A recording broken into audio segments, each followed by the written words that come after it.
उत्तराखंड के एक छोटे पहाड़ी गांव रुद्रगढ़ में एक पुरानी वीरान हवेली थी, विल्सन हाउस, जो अंग्रेजों के जमाने की निशानी मानी जाती थी।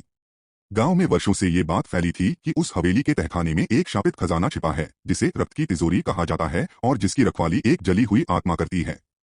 कहते हैं जो भी उस तिजोरी को खोलने गया या तो पागल हो गया या फिर कभी लौटकर नहीं आया। इस रहस्य ने दो जिज्ञासु युवाओं अयान और नेहा को आकर्षित किया, जो मिलकर अनसॉल्व्ड इंडिया नाम का यूट्यूब चैनल चलाते थे और भूली बिसरी कहानियों को उजागर करने का जुनून रखते थे। एक दिन उन्हें एक पुरानी ब्रिटिश डायरी हाथ लगती है, जिसमें हवेली का नक्शा और कई रहस्यमयी संकेत लिखे होते हैं।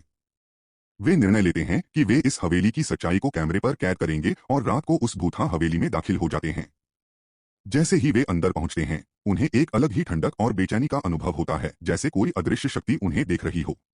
दीवारों पर धुंधली पेंटिंग्स थीं, जिनकी आंखें उन्हें घूरती प्रतीत होती थीं, और टॉर्च की रोशनी में फर्श पर पुराने खून के धब्बे झलकते थे। हवेली की दीवार पर उन्हें एक लकड़ी का पुराना पुतला मिलता है, जिस पर खुदा होता है जोसेफ। अचानक नेहा को एक बच्चे की परछाई दौड़ती नजर आती है, पर जैसे ही वे पीछा करते हैं, बच्चा गायब हो जाता है। अब डर गहराने लगता है। वे तहखाने की ओर बढ़ते हैं, जहां एक विशाल तिजोरी पर अजीब प्रतीक और एक चेतावनी खुदी होती है। तिजोरी रक्त से सींची गई है और केवल बलिदान से खुलेगी। तभी एक दर्दभरी चीख हवेली में गूंजती है और एक अधजली महिला आत्मा प्रकट होती है, जिसकी आंखों से आग निकलती है। वह कहती है कि उसे मुक्त करने के लिए किसी की पवित्र आत्मा की जरूरत है। अचानक वही बच्चा फिर प्रकट होता है और कहता है कि वह जोसेफ है और वह आत्मा उसकी मां है, जिसे अंग्रेज अफसरों ने तिजोरी की रक्षक बना दिया था। अब अयान के सामने दो विकल्प होते हैं, या तो लौट जाए और ये रहस्य दफन छोड़ दे, या अपनी आत्मा का बलिदान देकर आत्मा को मुक्ति दे। अयान बिना झिझके आत्मा से कहता है कि अगर उसकी आत्मा से उसे शांति मिलती है तो वह तैयार है। आत्मा उसकी आंखों में भय नहीं बल्कि सहानुभूति और त्याग देखकर भावुक हो जाती है। उसका चेहरा बदलने लगता है, आंखों की लाली शांति में बदलती है, और वह कहती है कि सदियों बाद किसी ने बिना लोभ के उसकी पीड़ा को समझा। तिजोरी से सफेद रोशनी फूटती है और हवेली कांपने लगती है।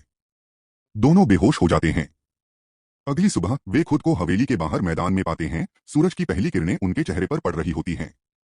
हवेली अब खंडहर नहीं बल्कि एक शांत इमारत सी लग रही होती है। अयान की हथेली में एक सोने का सिक्का होता है, जिस पर खुदा होता है, त्याग ही असली खजाना है। जाते जाते नेहा एक पल के लिए हवेली की छत पर उस आत्मा को मुस्कुराते हुए देखती है, जो अब पूरी तरह मुक्त है, और फिर धीरे धीरे हवा में विलीन हो जाती है। अयान और नेहा समझ चुके थे कि उन्होंने केवल खजाना नहीं पाया, बल्कि एक आत्मा को रिहा करके सच्चे अर्थों में इंसानियत की विजय प्राप्त की।